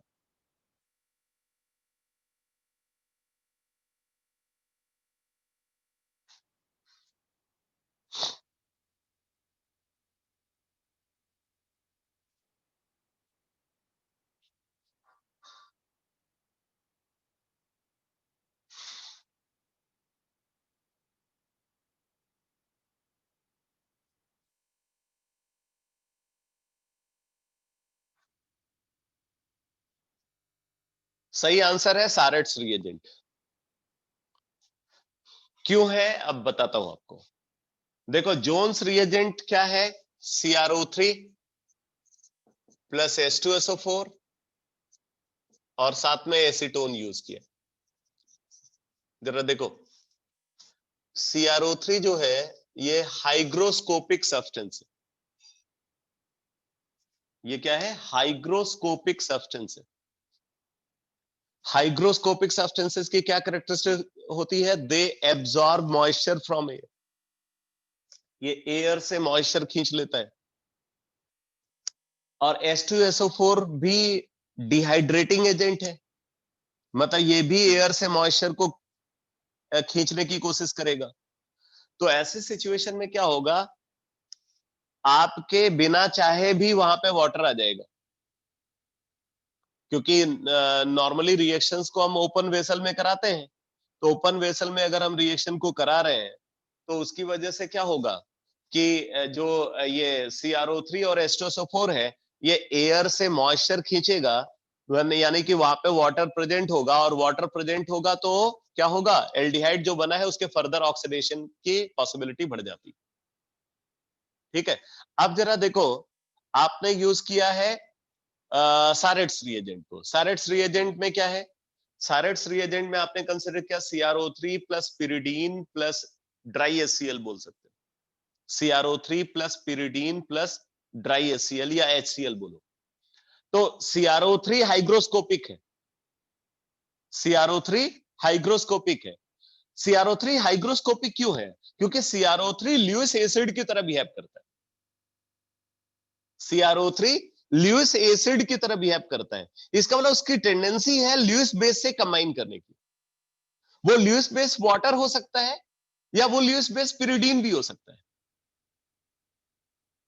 CrO3 क्या है? CrO3 एक ल्यूइस एसिड है, इसीलिए उसकी एफिनिटी है ल्यूइस बेस से रिएक्ट करने की। उसकी एफिनिटी है टुवर्ड्स ल्यूइस बेस। तो अब जरूरी नहीं है कि वो ल्यूइस बेस वाटर हो, वो ल्यूइस बेस पिरिडीन भी हो सकता है। बेसिकली वो एक इलेक्ट्रॉन डेफिशिएंट कंपाउंड है, उसकी इलेक्ट्रॉन डेफिशिएंसी को वाटर भी मिनिमाइज कर सकता है और पिरिडीन भी कर सकता है। अगर पिरिडीन प्रेजेंट है तो पिरिडीन वाटर से अच्छा ल्यूइस बेस होता है, इसलिए वो पिरिडीन के साथ कंबाइन करेगा। तो उसको वाटर को अपनी तरफ एक्सेप्ट करने की जरूरत नहीं है, उसकी इलेक्ट्रॉन डेफिशिएंसी को पिरिडीन ही सेटिस्फाई कर देता है। अब इसका रिजल्ट क्या होगा? इसका रिजल्ट ये होगा कि जो CrO3 है उसका हाइग्रोस्कोपिक कैरेक्टर खत्म हो जाएगा पिरिडीन की प्रेजेंस में, यानी कि उसकी वाटर एफिनिटी खत्म हो जाएगी। और वाटर एफिनिटी उसकी खत्म हो गई तो फिर वहां पे एनहाइड्रस कंडीशन इंश्योर हो गई। एनहाइड्रस कंडीशन इंश्योर हो गई तो एल्डिहाइड की यील्ड अच्छी मिलेगी। तो सारेट्स रिएजेंट ज्यादा अच्छी यील्ड प्रोड्यूस करता है एल्डिहाइड की in compare to Jones reagent. ये कॉन्सेप्ट आपको समझ में आया या नहीं? बोलो बेटा।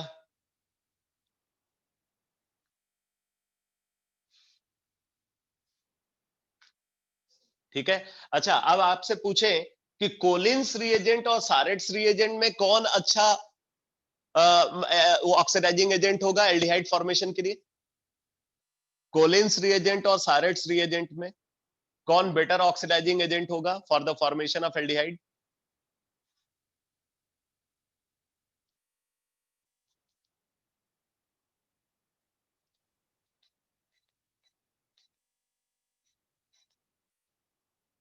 पिरिडीन का अमाउंट डिफर करता है, मैंने बताया था।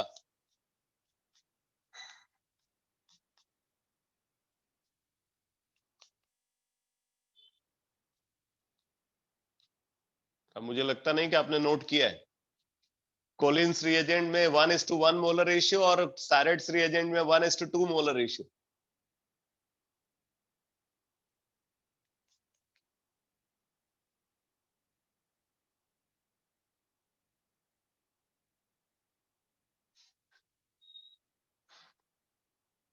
बोलो भाई।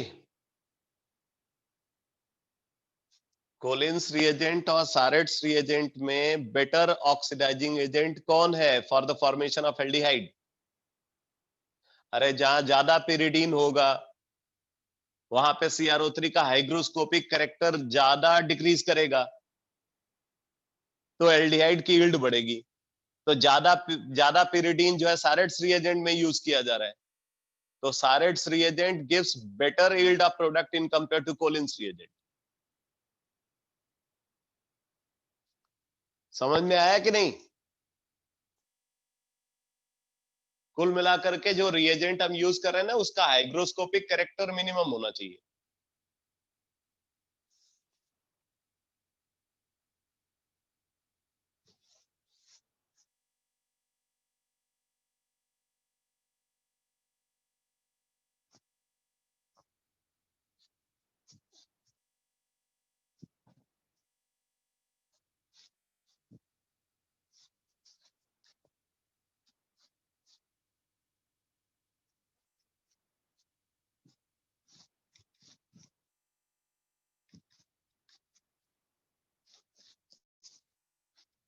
अब आप लिखो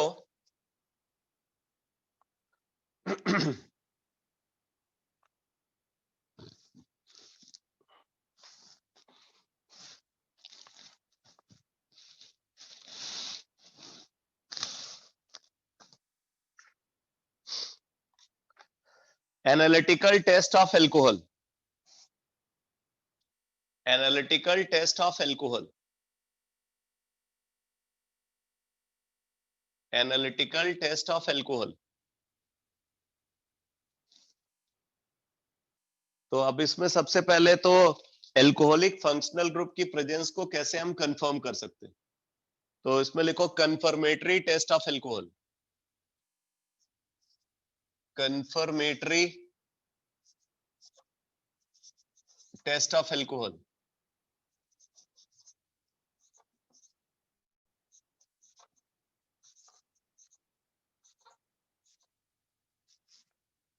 कंफर्मेटरी टेस्ट ऑफ एल्कोहल, वैसे तो देखो एल्कोहलिक फंक्शनल ग्रुप को डिटेक्ट करने के लिए कई सारे टेस्ट हैं, बट उसमें से कंफर्मेटरी टेस्ट एक ही है जिसको हम बोलते हैं ceric ammonium nitrate test.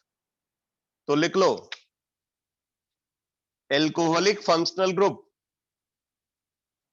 alcoholic functional group present inside a compound, alcoholic functional group present inside a compound,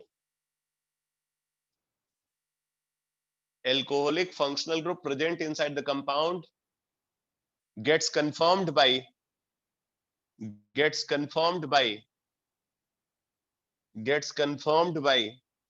steric ammonium nitrate test, steric ammonium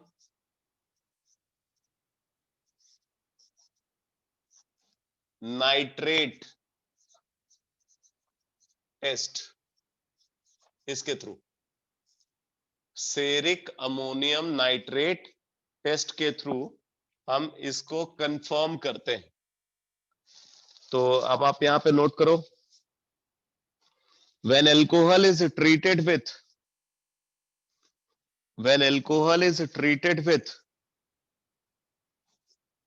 steric ammonium nitrate, when alcohol is treated with steric ammonium nitrate, when alcohol is treated with steric ammonium nitrate, which is yellow colored complex,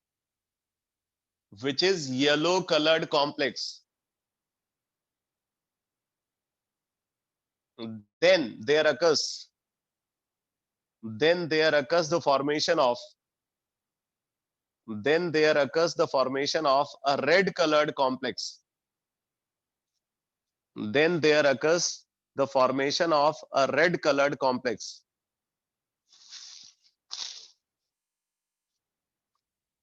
Then there occurs the formation of red colored complex. आगे लिखो, this color change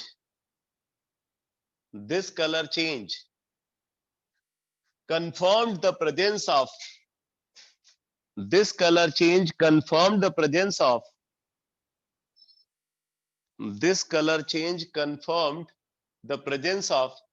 alcoholic functional group inside the compound. Alcoholic functional group inside the compound. तो अब जरा देखो बेटा, यहां पे हम सेरिक अमोनियम नाइट्रेट को कंसीडर कर रहे हैं। ये कॉम्प्लेक्स होता है NH4 twice CNO3 6।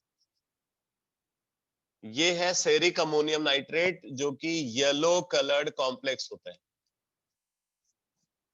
ये येलो कलर्ड कॉम्प्लेक्स है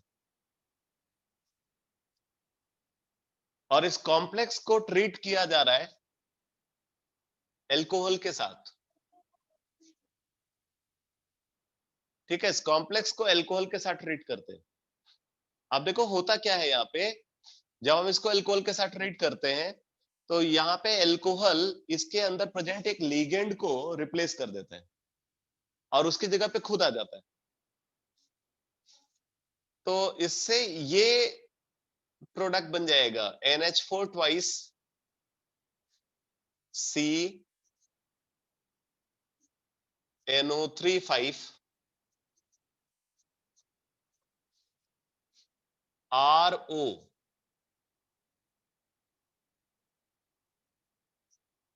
ठीक है, RO और इसके साथ बन जाता है HNO3। इसके साथ नाइट्रिक एसिड बनता है, मतलब नाइट्रेट आयन बाहर निकल गया और यहाँ का हाइड्रोजन तो HNO3 बन करके रिमूव हो गया। अब देखो ये जो कॉम्प्लेक्स बना है, ये कॉम्प्लेक्स रेड कलर्ड कॉम्प्लेक्स होता है। कॉम्प्लेक्स का कलर इसलिए चेंज हुआ क्योंकि यहाँ पे लिगेंड से लिगेंड का सब्स्टिट्यूशन हो गया। जो कोऑर्डिनेशन स्फीयर है उसके अंदर लिगेंड बदल गया, लिगेंड बदलने से सीएफएसई बदल गई, और सीएफएसई में चेंज की वजह से कलर में चेंज आ जाता है, तो इस वजह से कॉम्प्लेक्स का कलर बदल जाता है। तो सिर्फ एल्कोहल के साथ ये coloured complex, red coloured complex बनेगा। बाकी कोई और कंपाउंड यूज करोगे तो वहां भी सब्स्टिट्यूशन तो होगा, लेकिन कलर रेड नहीं होगा। इसलिए ये येलो से रेड कलर का चेंज होना ये कंफर्म करता है कि कंपाउंड के अंदर एल्कोहलिक फंक्शनल ग्रुप प्रेजेंट है। तो ये एल्कोहल का कंफर्मेटरी टेस्ट है। क्लियर हुआ बेटा? सेरिक अमोनियम नाइट्रेट टेस्ट, ये इसका डिटेल समझ में आ गया? ये अकेला कंफर्मेटरी टेस्ट है अल्कोहल के लिए। वैसे तो अल्कोहल के लिए और भी हम कई सारे टेस्ट को कंसीडर करते हैं, ठीक है, लेकिन अगर आपको कंफर्म करना है तो कंफर्म करने का यही एक टेस्ट है। जैसे अल्कोहल को आप सोडियम मेटल के साथ रिएक्ट कराओ, तो सोडियम मेटल के साथ आप रिएक्ट कराओगे तो हाइड्रोजन गैस प्रोड्यूस होती है, मतलब एफरवेसेंस प्रोड्यूस होती है, ठीक है। उसी तरीके से अगर आप अल्कोहल को कार्बोक्सिलिक एसिड के साथ, कार्बोक्सिलिक एसिड के साथ अगर आप रिएक्ट कराते हो किसी एसिड कैटलिस्ट की प्रेजेंस में, तो वहां पे फ्रूटी स्मेल प्रोड्यूस होती है।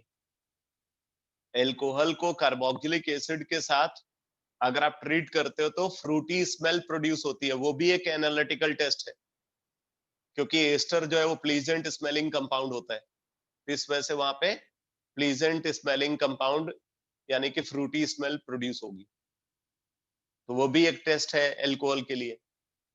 तो आप इसको भी नोट कर लो, लिख लो सोडियम मेटल टेस्ट।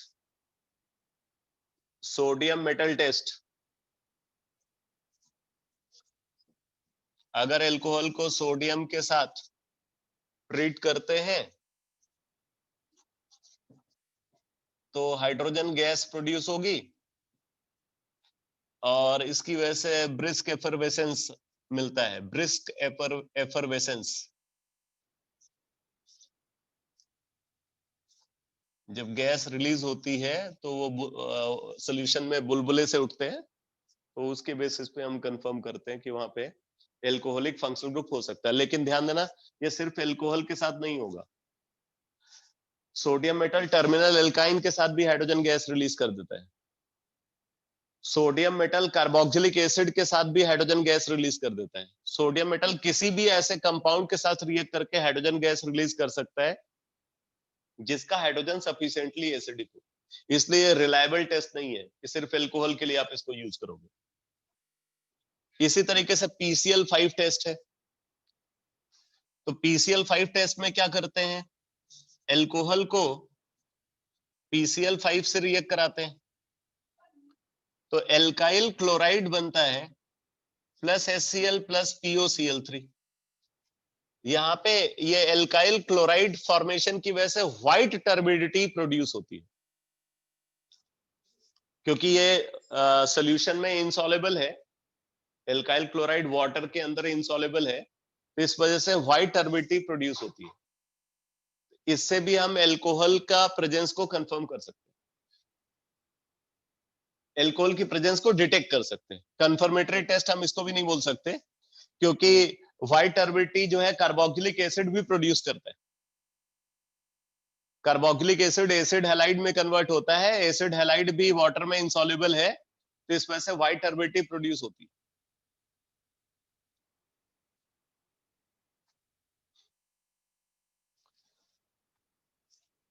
अगर हम एल्कोहल को कार्बोक्सिलिक एसिड के साथ रिएक्ट कराते हैं तो एस्टर बनता है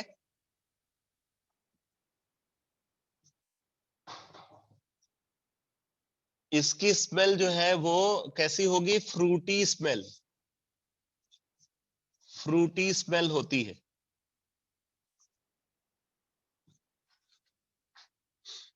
fruity smelling compound, fruity smelling compound बोलो इसको।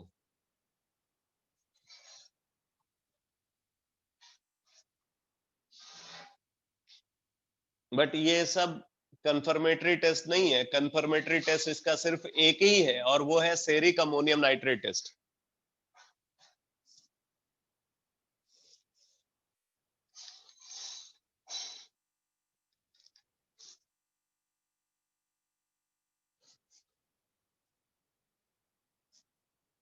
अब आप लिखो analytical test to distinguish alcohol, analytical test to distinguish,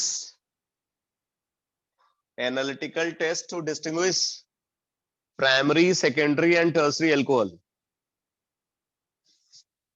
analytical test to distinguish primary secondary and tertiary alcohol, analytical test to distinguish primary secondary and tertiary alcohol. अब देखो इसमें total 3 test को हम कंसीडर, 4 टेस्ट को consider करते हैं। Number 1 Lucas test, alkyl halide में बताया था इसको, ठीक है, नोट कर लो एक बार फिर से, लिखो when alcohol is treated with, when alcohol is treated with Leucus reagent,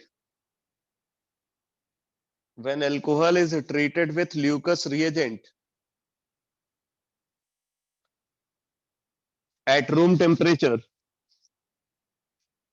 at room temperature, then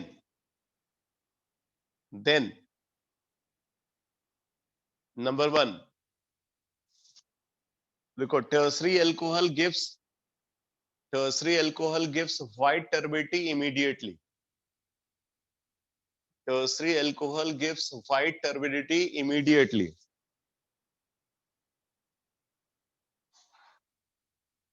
number 2 secondary alcohol gives white turbidity within few minutes, secondary alcohol gives white turbidity within few minutes,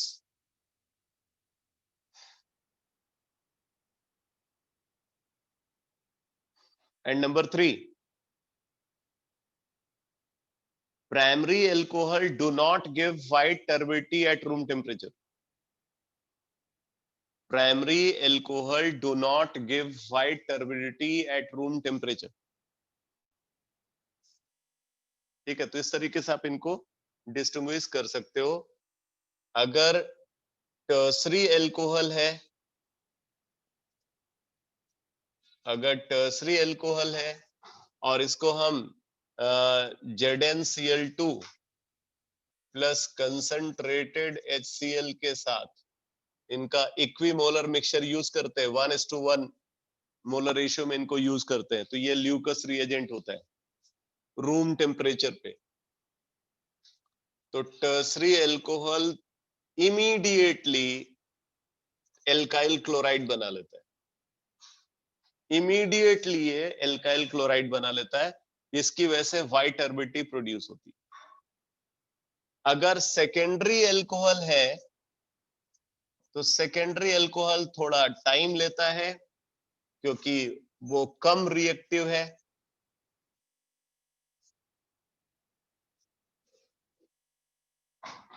ठीक है।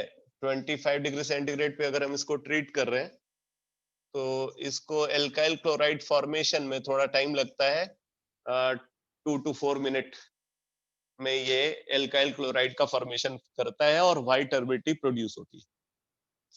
और अगर हम primary alcohol को consider करें at room temperature तो कोई reaction नहीं होती,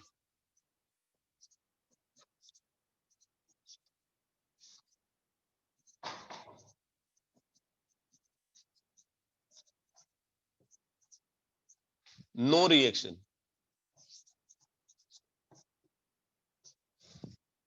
इस वजह से व्हाइट टर्बिडिटी प्रोड्यूस नहीं होती। अगर आप हीट करोगे तब ये एल्काइल क्लोराइड का फॉर्मेशन करेगा और तब जाकर के व्हाइट टर्बिडिटी प्रोड्यूस होगी। तो ये एक रिलायबल टेस्ट है इन तीनों को डिस्टिंग्विश करने के लिए। लेकिन इसमें कुछ ऐसे प्राइमरी अल्कोहल है जो टर्सरी अल्कोहल जैसी रिएक्टिविटी दिखाते हैं, जैसे allyl alcohol immediate white turbidity produce करता है और बेंजाइल अल्कोहल भी इमीडिएट व्हाइट टर्बिडिटी प्रोड्यूस करता है, जबकि ये प्राइमरी अल्कोहल। क्यों प्रोड्यूस करते हैं बात आपको समझ में आ रही होगी यहां पे। तो ये तो हो गया ल्यूकस टेस्ट। अब आप लिखो number 2 dehydrogenation test. Dehydrogenation test अभी बताया था पूरा डिटेल कि अगर हम एल्कोहल वेपर को कॉपर के साथ 300 डिग्री सेंटीग्रेड पे ट्रीट करते तो primary alcohol aldehyde, secondary alcohol ketone और टर्सरी अल्कोहल एल्कीन बनाता है। तो वही डिहाइड्रोजिनेशन टेस्ट है।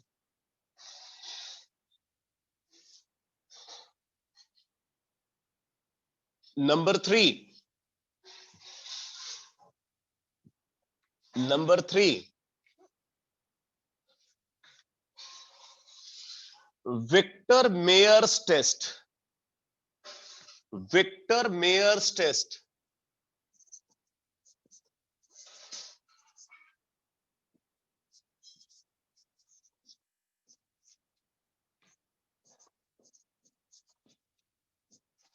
Victor Meyer's test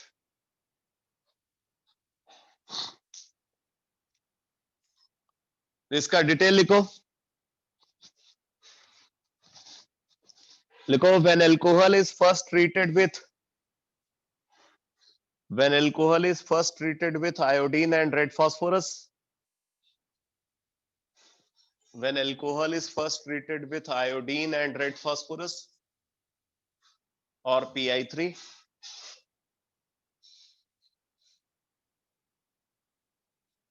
followed by treatment with alcoholic silver nitrite, followed by treatment with alcoholic silver nitrite,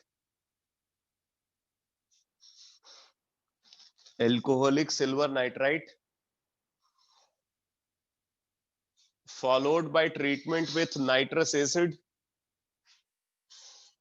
followed by treatment with nitrous acid,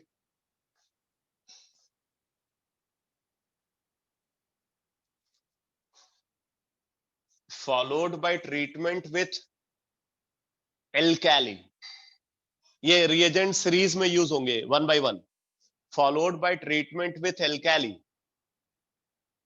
then primary alcohol produces red color, then primary alcohol produces red color, then primary alcohol produces red color, secondary alcohol produces blue color, secondary alcohol produces blue color, whereas tertiary alcohol gives no color, whereas tertiary alcohol gives no color। ये सबसे effective method है क्योंकि यहाँ पे आपको सीधे colour दिख रहा है और वो भी अलग अलग। तो इस तरीके से आप इनको डिस्टिंग्विश कर सकते हो। तो अब जरा देखो कैसे कैसे रिएक्शन हो रही है। अगर हम प्राइमरी अल्कोहल को कंसीडर कर रहे हैं तो प्राइमरी अल्कोहल सबसे पहले इसको ये रिएक्ट कराया आयोडीन प्लस रेड फास्फोरस के साथ और PI3 के साथ। तो यहाँ पे एल्काइल आयोडाइड बन जाता है। फिर उसके बाद इसको एल्कोहलिक सिल्वर नाइट्राइट के साथ ट्रीट करते हैं, AgONO,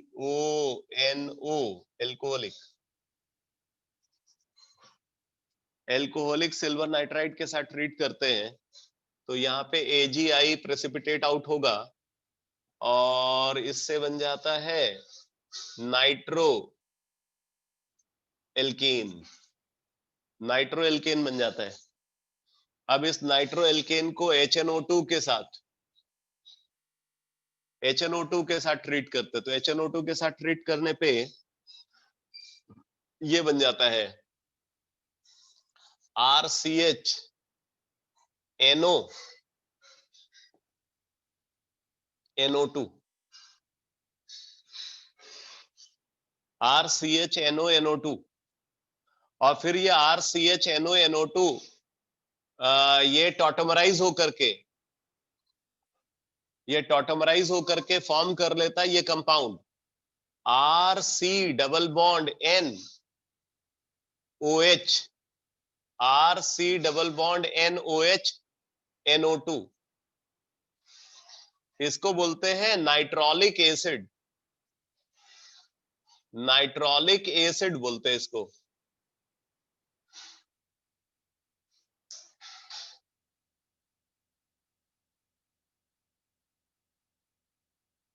इसको नाइट्रोलिक एसिड बोलते हैं। और फिर क्या होता है, नाइट्रोलिक एसिड को जब हम एल्काली से NaOH या KOH से रिएक्ट कराते हैं तो यहाँ पे रेड कलर प्रोड्यूस होता है।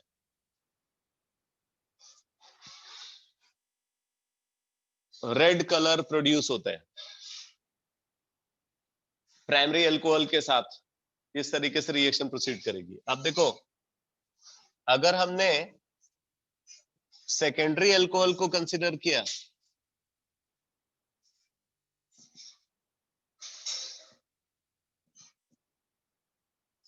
तो पहले एल्काइल आयोडाइड बनेगा, फिर एल्कोहलिक सिल्वर नाइट्राइड के साथ ट्रीट किया,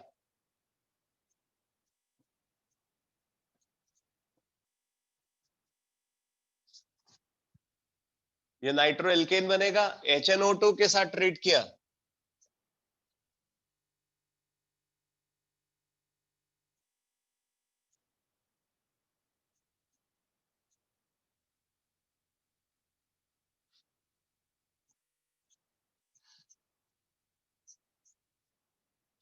अब आप देख रहे हो इस कार्बन पे, ये वाला जो कार्बन, इस पे कोई हाइड्रोजन नहीं है, इसलिए टॉटोमराइज नहीं होगा।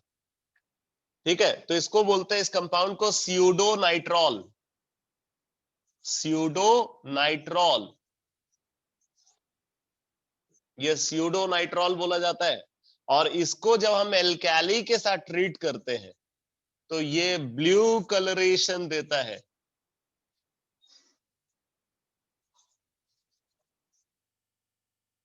ये एल्काली के साथ ट्रीट करने पे ब्लू कलर प्रोड्यूस करता है।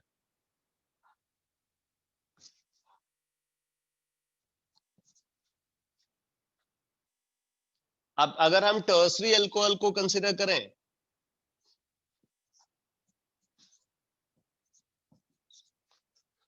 तो पहले आयोडीन और रेड फास्फोरस या PI3 के साथ टर्सरी एल्काइल आयोडाइड बन जाएगा, फिर एल्कोहलिक सिल्वर नाइट्राइड के साथ ट्रीट करते हैं तो ये नाइट्रो एल्केन बन जाएगा। अब आप देख रहे हो कि यहाँ पे कार्बन से कोई हाइड्रोजन अटैच ही नहीं है, तो HNO2 के साथ अगर आप इसको ट्रीट करोगे, HNO2 के साथ, तो कोई रिएक्शन नहीं होगी, नो रिएक्शन। और एल्काली के साथ अगर आप ट्रीट करोगे उसके बाद नो कलर, कोई कलर ऑब्जर्व नहीं होता।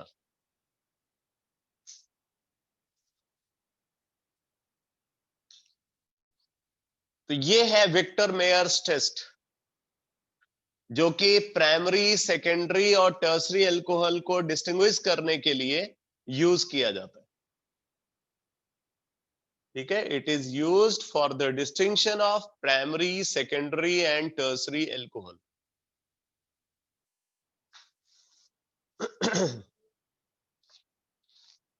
वैसे एक एक टेस्ट और भी हम कंसीडर करते हैं प्राइमरी, सेकेंडरी और टर्सरी अल्कोहल को डिस्टिंग्विश करने के लिए।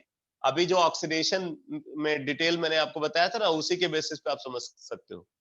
जैसे देखो, अगर हमारे पास एल्कोहल है, एल्कोहल को हम पोटेशियम डाइक्रोमेट के साथ ट्रीट करते हैं तो पोटेशियम डाइक्रोमेट के साथ अगर ट्रीट करेंगे ये कोल्ड कंडीशन में, कोल्ड K2Cr2O7 H2SO4 के साथ अगर हमने कंसिडर किया, तो वहां पे क्या होगा, वहां पे पहले उसका कलर ऑरेंज होगा और बाद में वो क्रोमियम 3 पॉजिटिव में कन्वर्ट हो जाता है जब वो ऑक्सीडाइजिंग एजेंट की तरह बिहेव करता है, तो उसका कलर ऑरेंज से चेंज होकर के ग्रीन हो जाएगा। तो प्राइमरी अल्कोहल को ऑक्सीडाइज करता है इसलिए कलर ऑरेंज टू ग्रीन होगा, सेकेंडरी अल्कोहल को ऑक्सीडाइज करेगा तो कलर ऑरेंज टू ग्रीन होगा, लेकिन टर्सरी अल्कोहल को वो ऑक्सीडाइज नहीं करेगा तो कलर चेंज नहीं होगा। प्राइमरी और सेकेंडरी अल्कोहल के साथ तो कलर चेंज होगा orange to green, tertiary alcohol के साथ कोई कलर चेंज नहीं होगा। तो इस तरीके से आप टर्सरी अल्कोहल को बाकी दोनों अल्कोहल से डिस्टिंग्विश कर सकते हो। इनफैक्ट आप उसको एल्डिहाइड को कीटोन के साथ डिस्टिंग्विश करने के लिए भी यूज कर सकते हो, क्योंकि एल्डिहाइड को तो वो ऑक्सीडाइज करेगा बट कीटोन को ऑक्सीडाइज नहीं करेगा। ठीक है, तो ये तो एनालिटिकल टेस्ट की बात हो गई अल्कोहल की। एक रिएक्शन जो है, एक इंपॉर्टेंट रिएक्शन है जो छूट गई, उसको आप हेडिंग डाल करके छोड़ लो, जिससे मैं नेक्स्ट क्लास में जब डिस्कस करूं तो वो रिएक्शन भी डिस्कस हो जाए। तो आप एक हेडिंग डाल करके छोड़ो, ओपन ऑरर ऑक्सीडेशन, OPPENAURER,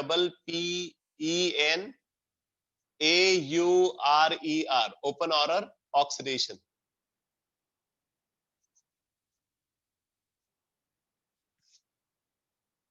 ठीक है, अब इसको हम कल की क्लास में डिस्कस करेंगे। कल भी मैं ऑर्गेनिक ही कराऊंगा, तो कल अल्कोहल को फिनिश कर देंगे, मतलब ईथर के साथ, और फिर उसके बाद जो है फिर मैं पी ब्लॉक पे क्लासेस लूंगा। पी ब्लॉक को खत्म करके उसके बाद फिर वापस जो है हम लोग लगातार ऑर्गेनिक केमिस्ट्री की क्लासेस को कंटिन्यू करेंगे।